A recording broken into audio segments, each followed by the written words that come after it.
अस्सलाम वालेकुम वरहमतुल्लाहि वबरकातुहू। मोअज़्ज़िज़ नाज़रीन, कैसे हैं आप सब। मैं हूं आपका दोस्त समीर। दोस्तों, इस वक्त मैं मौजूद हूं जो कि दिल्ली का हिस्ट्री का, दिल्ली की तारीख़ का बहुत ही अहम मकाम है, जिसको आप हम सब सुल्तान इल्तुतमिश के मकबरे के नाम से जानते हैं।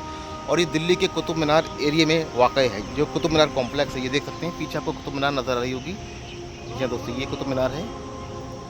इस इलाके में ही, इस प्रेमिसेस में ही है सुल्तान इल्तुतमिश रहमतुल्लाह तआला का मकबरा। आज इस मकबरे को हम एक्सप्लोर करेंगे और सुल्तान इल्तुतमिश कौन थे, उनकी क्या हिस्ट्री है, क्या सवाने उम्र है, वो मैं आपको बताऊंगा। तो फिलहाल बिना देरी किए शुरू करते हैं आज का ब्लॉग सुल्तान इल्तुतमिश के मकबरे के साथ में। लेकिन दोस्तों, वीडियो स्टार्ट करने से पहले मेरी आप लोगों से गुजारिश है कि अगर आप लोग मेरे चैनल शोज़ी ब्लॉग में नए हैं तो बराए करम चैनल को सब्सक्राइब करें। वीडियो अच्छा लगे इसको लाइक करें, शेयर करें। तो चलते हैं फिलहाल सुल्तान इल्तुतमिश के मकबरे की जानिब। तो दोस्तों, आप देख सकते हैं ये जो है मकबरे का मेन एंट्रेंस है, मेन गेट है, जो कि लाल बलो पत्थर के रेड सैंडस्टोन और मोटी कंक्रीट से मिलकर बनाया गया है। माशाल्लाह तबारकल्लाह, बहुत ही खूबसूरत गेट है ये। और इस देखिए गेट के चारों तरफ इस जगह से लेके ऊपर तक, ऊपर से नीचे तक ये खूबसूरत सी नक्काशी करी गई है और कुरान करीम की आयतों से इस गेट को सजाया गया है। और गेट से पहले ही देखिए छोटी सी हल्का सा आपको पिलर नज़र आ रहा होगा। इस पिलर के पास में भी नक्काशी करके, कार्विंग करके बहुत अच्छे तरीके से इस गेट को सजाया गया है। ऊपर से लेकर नीचे तक माशाल्लाह तबारकल्लाह बहुत ही अच्छी कार्विंग करी गई है, नक्काशी करी गई है। तो फ़िलहाल चलते हैं मकबरे की जानिब। ये सीढ़ियाँ हैं जो मकबरे के अंदर जाती हैं। और माशाल्लाह तबारकल्लाह दोस्तों, ये पड़ती है मेन कब्र, मेन ग्रेव है सुल्तान शम्सुद्दीन इल्तुतमिश रहमतुल्लाह तआला की, जो कि ग़ुलाम वंश के तीसरे बादशाह थे, स्लेव डायनेस्टी के और ममलूक वंश के तीसरे शहंशाह, तीसरे बादशाह, तीसरे सुल्तान हैं।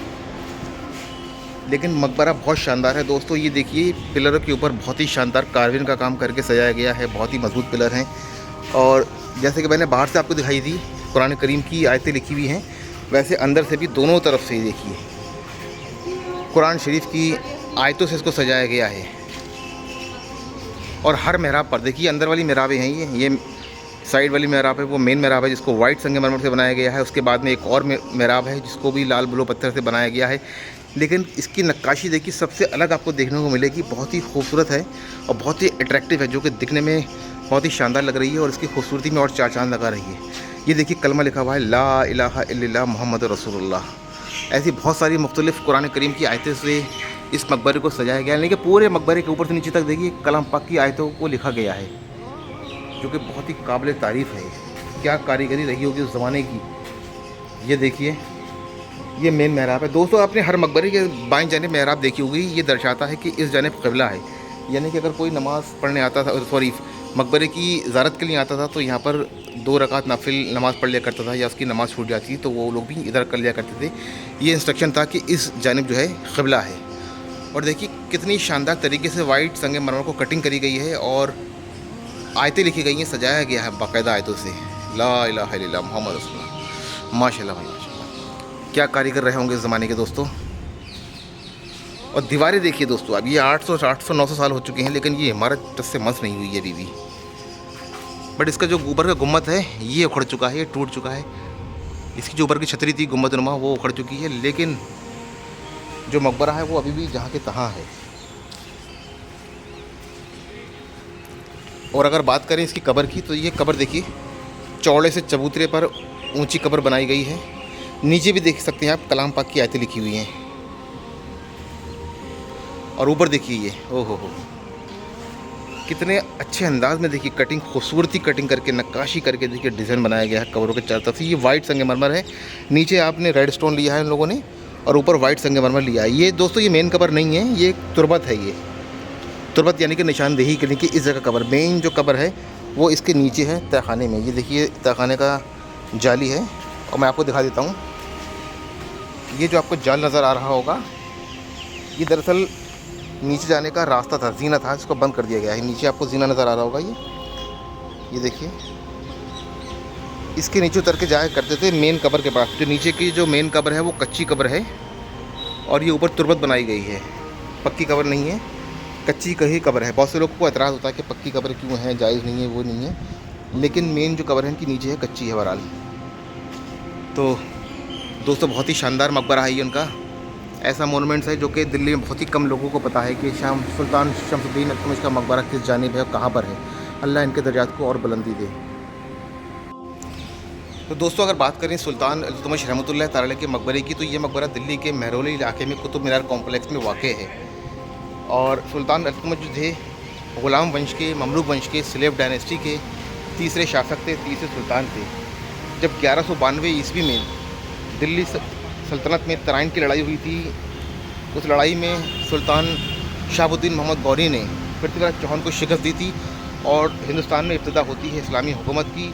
और उसके बाद फिर सबसे पहले जो मुस्लिम हाकिम बनते हैं महरौली के, वो बनते हैं सुल्तान कुतुबुद्दीन ऐबक, क्योंकि मोहम्मद गौरी का मकसद था कि हिंदुस्तान में इस्लाम को फ़तह दिलाना। इस वजह से फ़तेह करके वो कुतुबुद्दीन ऐबक को यहाँ का गवर्नर बना देते हैं। लेकिन कुतुबुद्दीन ऐबक की जो हुकूमत थी ज़्यादा नहीं चल पाती है, मात्र 6-7 साल तक ही चल पाती है और वो पोलो खेलते वक्त घोड़े से गिर जाते हैं और उनका विसाल हो जाता है। उसके बाद कुछ समय के लिए अहरम शाह को दिल्ली की बागडोर दे दी जाती है, लेकिन अहरम शाह दूसरे सुल्तान थे दिल्ली सल्तनत के, लेकिन उनकी हुकूमत भी ज़्यादा नहीं चल पाती है, बगावत छिड़ जाती है और सुल्तान शमसुद्दीन इल्तुतमिश उनको कत्ल कर देते हैं एक छोटी सी मुठभेड़ में। उसके बाद फिर दिल्ली सल्तनत की जो बागडोर दे दी जाती है सुल्तान इल्तुतमिश रहमतुल्लाह तआला अलैह के हाथ में, जो कि ममलूक वंश के, ग़ुलाम वंश के, स्लेव डायनेस्टी के तीसरे शहंशाह थे और उन्होंने दिल्ली सल्तनत को बहुत ऊंचाइयों तक लेकर चले गए। बहुत सारी जंगें लड़ी, बहुत सारी फतूहात मिली उन्हें। रणथंभौर और मंढौर की लड़ाई लड़ी, उसमें फ़तेह मिली। अवध के कुछ इलाके, बंगाल के कुछ इलाके फ़तेह किए, वो अपनी रियासत में शामिल करे और बदायूं रियासत को अपने शामिल करा। यहाँ तक कि बदायूं के तो कुछ समय के लिए उन्होंने अपनी दारुल हुकूमत यानी कि राजधानी मुंतकिल कर दिया था और बहुत सारा इन्होंने कंस्ट्रक्शन का काम करवाया दिल्ली सल्तनत में। जो कुतुब मीनार जो अधूरी रह गई थी, जी हाँ दोस्तों, ये कुतुब मीनार जो है ये अधूरी रह गई थी, इसका भी पूरा काम जो करवाया है वो सुल्तान इल्तुतमिश ने करवाया था और उसके बाद फिर कराया था फ़िरोज़ शाह तुगलक ने। दोस्तों बहुत अच्छे तरीके से आपने हुकूमत को चलाया। आप जो थे गज़नी के रहने वाले थे और एक ग़ुलाम थे जिनको ख़रीदा था मोहम्मद गौरी और कुतुबुद्दीन ऐबक ने, लेकिन बाद में आपने दिल्ली की हुकूमत को बहुत आगे तक ले गए, ग़ुलाम वंश को बहुत आगे तक लेकर गए।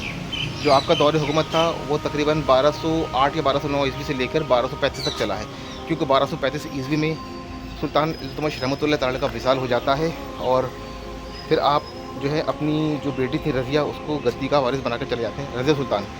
मैं ऑलरेडी वीडियो बना चुका हूँ उनके बारे में, अगर आपको नहीं पता है तो मैं डिस्क्रिप्शन में लिंक दे दूँगा रज़िया सुल्तान की वीडियो को, आप लोग देख सकते हैं। तो दोस्तों आपका जो शुमार होता है वो बहुत एक अहम बुज़ुर्गों में भी होता है और बादशाहों में भी होता है। बादशाहों में तो होता ही है, लेकिन बुज़ुर्ग आपको क्यों कहा जाता है? बहुत से लोग आपको रहमतुल्लाह तआला कहते हैं, इसके पीछे भी लोगों को नहीं पता है कि रहमतुल्लाह तआला कहने की क्या वजूहत है। कुतुब मीनार महरौली कैंपलॉक्स के पास में ही एक बहुत ही अजीम शान और बुज़ुर्ग हैं कुतुबुद्दीन बख्तियार काकी रहमतुल्लाह तआला अलैह, उनका मज़ार मुक़द्दस है महरौली शरीफ में ही। जब उनका विसाल हो जाता है तो उनकी वसीयत थी कि मेरी मौत के बाद, मेरे विसाल के बाद मेरी नमाज जनाजा वो शख्स पढ़ाएगा जिसने कभी भी ज़िंदगी में कोई भी गुनाह कबीरा सगीरा ना किया हो, जिसकी कोई भी तकबीर उला ना छूटी हो, ना ही उसने गैर मुक़द्दा और मुक़द्दा सुन्नतें छोड़ी हों। जब बख्तियार काकी रहमतुल्लाह तआला का जनाज़ा रखा गया था तो बहुत सारे लोगों में इख्तलाफ था, बहुत सारे लोग डर रहे थे कि ऐसा कौन सा शख्स होगा जो नमाज़ पढ़ाएगा। लेकिन पीछे से, पर्दे के पीछे से रोने की आवाज़ आती है। सुल्तान इल्तुतमिश रहमतुल्लाह तआला अलैह फुट फुट कर रोते हैं और कहते हैं कि आज मेरे पीर मुर्शिद ने दुनिया वालों के सामने मेरे पर्दे को फाश कर दिया है, मेरा राज जो है फाश होने जा रहा है। मैं ही वो शख्स हूँ कि जिसने ज़िंदगी में कभी भी कोई गुनाह कबीरा सगीरा नहीं किया है जब से मैंने होश संभाला है, ना ही मेरी कोई तकबीर उला छूटी है, ना ही मैंने कभी कोई सुन्नतें गैर मुक़द्दा कज़ा की हैं, छोड़ी हैं। तो मैं ही वो शख्स हूँ इस पूरे मजलिस के अंदर। तो आप बख्तियार काकी रहमतुल्लाह तआला की नमाज जनाजा पढ़ाते हैं, तो सोचिए ज़रा क्या आलम होगा आपकी बुज़ुर्गी का, कितने नेक इंसान होंगे कि आप नमाज़ पढ़ा रहे हैं, कुतुब हिंदुस्तान का नमाज जनाजा पढ़ा रहे हैं आप। ख्वाजा कुतुबुद्दीन बख्तियार काकी रहमतुल्लाह तआला कोई मामूली शख्सियत नहीं है दोस्तों, वो सुल्तानुल हिंद गरीब नवाज़ रहमतुल्लाह तआला के खलीफा अकबर हैं, उनकी नमाज़ सुल्तान इल्तुतमिश पढ़ा रहे हैं। तो सोचिए कि आपकी बुज़ुर्गी का, आपका मर्तबे का आलम क्या होगा। वल्लाह आलम, अल्लाह आपके दर्जात को और बुलंदी दे। दोस्तों फ़िलहाल अब वक्त हो गया है इस ब्लॉग को यहीं ख़त्म करने का। अगर ये मेरा आज का छोटा सा ब्लॉग आपको अच्छा लगा हो तो उसको लाइक करें, शेयर करें। ऐसे ही खूबसूरत से हिस्टोरिकल ब्लॉग में आपसे बहुत जल्दी मुलाकात करूँगा। जब तक अपना और अपने LOL का ढेर सारा ख्याल रखें। अल्लाह हाफ़िज़, शब ब खैर।